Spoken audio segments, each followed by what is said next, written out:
अहिल्या का second part. Ahilya ऋषि गौतम महर्षि की पत्नी थी और अत्यंत सुंदर थी। पौराणिक कथाओं के अनुसार देवराज इंद्र उनके सुंदरता पर मोहित हो गए थे। एक दिन जब गौतम महर्षि आश्रम में नहीं थे तो इंद्र ऋषि का वेश धारण कर आए और अहिल्या को छलने का प्रयास किया। जब ऋषि गौतम वापस आए और उन्हें ये सब पता चला तो उन्हें बहुत क्रोध आया। क्रोध में आकर उन्होंने इंद्र को श्राप दिया और अपनी पत्नी को भी श्राप दिया कि वह पत्थर की बन जाएंगी। और जब अहिल्या ने क्षमा मांगी तो ऋषि गौतम महर्षि का दिल पसीज गया और उन्होंने कहा कि मेरा श्राप पूरी तरह से वापस तो नहीं आ सकता, लेकिन जब त्रेता युग में भगवान विष्णु राम जी के अवतार में आएंगे तब उनके चरणों के स्पर्श से ही वह अपने पुनः रूप में आ जाएंगी।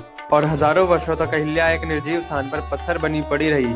जब ऋषि विश्वामित्र जी राम और लक्ष्मण को लेकर जनकपुर माता सीता के स्वयंवर के लिए जा रहे थे तब वे इस सुनसान आश्रम के पास रुके थे। और ऋषि विश्वामित्र जी के कहने पर जैसे ही श्री राम ने उस शिला को छुआ या फिर उनके चरणों की धूल उस पत्थर पर लगी, वह पत्थर एक जीवित स्त्री में बदल गया। जैसे कि आप देख सकते हैं कि अहिल्या अत्यंत श्रद्धा के साथ श्री राम के चरणों में झुकी हुई हैं। उनकी आंखों में कृतज्ञता है कि प्रभु ने उन्हें पाप और जड़ता यानी पत्थर की अवस्था से मुक्त कर दिया। ये कहानी हमें बताती है कि इंसान से चाहे कितनी भी बड़ी गलती हो जाए, अगर वह सच्चे मन से पश्चाताप करे तो ईश्वर की कृपा उसे नया जीवन दे सकती है। जड़ता से चैतन्यता, पत्थर होने का प्रतीक है भावनाओं के मर जाने का, और राम का स्पर्श व्यक्ति के अंदर सोई हुई चेतना और इंसानियत को दोबारा जगाने का प्रतीक है।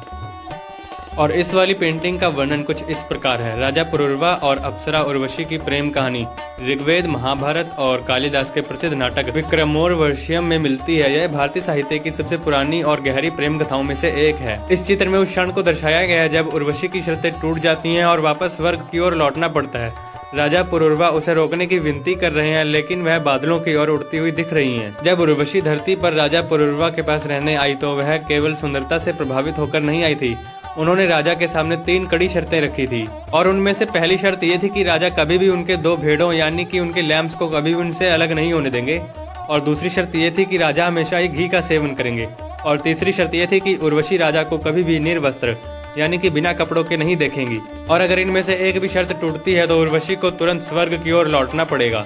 लेकिन उनकी ये प्रेम कहानी यूं ही खुशी से चलने वाली नहीं थी। स्वर्ग के राजा इंद्र उर्वशी को वापस बुलाना चाहते थे क्योंकि उसके बिना स्वर्ग की सुबह सोनी सोनी लग रही थी, और इसीलिए उन्होंने गंधर्वों की मदद से रात के अंधेरे में उन भेड़ों को चुरा लिया। जब पुरुरवा उन्हें बचाने के लिए अंधेरे में बिस्तर से उठे तब गंधर्वों ने बिजली चमका दी और उसी रोशनी में उर्वशी ने राजा को निर्वस्त्र यानी बिना कपड़ों के देख लिया और शर्त टूट गई और उर्वशी को तुरंत वापस लौटना पड़ा। अगर आपको ये कहानी पसंद आई और आप जानना चाहते हैं कि इस कहानी में आगे क्या हुआ तो आप मुझे कमेंट कर देना, मैं इसका सेकंड पार्ट भी बना दूंगा।